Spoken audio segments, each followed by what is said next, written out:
আমাদের দেশের মানুষজনের যখন স্পেশালাইজড হেলথ কেয়ার দরকার হয় তখন তাদেরকে সব সময় ঢাকায় আসতে হয় এবং বেশিরভাগ সময় জানেন আমি যেহেতু গ্রামে কাজ করেছি, আমি যেহেতু ঢাকা শহরেও কাজ করি, সুতরাং আমি জানি যে অনেক মানুষ আছেন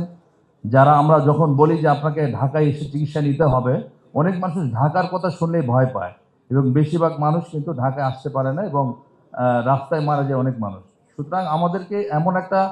হেলথ সার্ভিস চালু করতে হবে যেটার মাধ্যমে আমরা সেই গ্রামের মানুষ যার আসলে কেউ নেই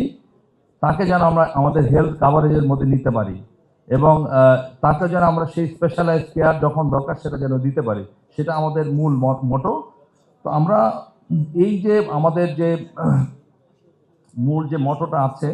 আমাদের যে চিন্তা আছে, সেইখানে আমাদের সেই গ্রামের সবচেয়ে ভানারেবল যে মানুষ আছে তাকে চিকিৎসা দেওয়ার জন্য আমাদের যে স্পেশালাইজ আমাদের যে চিন্তা, সেখানে হচ্ছে যে আমরা হচ্ছে যে বিশেষায়িত স্বাস্থ্য জোন বা স্পেশালাইজ হেলথ কেয়ার জোন, যেটা আমরা জানেন এক্সপোর্ট ইম্পোর্ট জোন আছে এরকম বাংলাদেশে, বাট আমাদের হেলথ কেয়ারের জন্য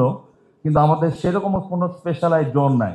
এবং আমরা যদি এরকম স্পেশালাইজ জোন ক্রিয়েট করতে পারি আমাদের এলাকার নিড বেসিসে, তখন আমরা সেইখানে ডক্টর এবং হেলথ অ্যালাইন্ড যত স্পেশালাইজ মানুষজন আছে তাদেরকে আমরা তৈরি করতে পারবো। একই সাথে বাইরে অনেক মানুষজন যারা ট্রিটমেন্টের জন্য যেতে হয় তাদেরকেও কিন্তু আমরা আমাদের দেশেই সর্বোচ্চ মানের চিকিৎসাগুলো দিতে পারি এবং সেটা আমরা নিশ্চিত করার জন্য আমাদের এই স্পেশালাইজ জোনটা তৈরি করতে চাই। কেন এই স্পেশালাইজ হেলথ কেয়ার জোনটা দরকার সেটা যদি আমরা ডাটা শেয়ার করি তাহলে দেখবেন যে প্রায় প্রতি বছর আমাদের আমাদের আশেপাশের দেশগুলোতে, ইভেন মধ্যপ্রাচ্যের অনেক দেশ,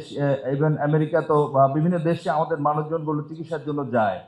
আমাদের দেশে চিকিৎসার জন্য কেন যায় এবং এখানে যদি দেখা যায় প্রায় $5 বিলিয়ন আমাদের হচ্ছে প্রতি বছর খরচ হচ্ছে, যেটা আমাদের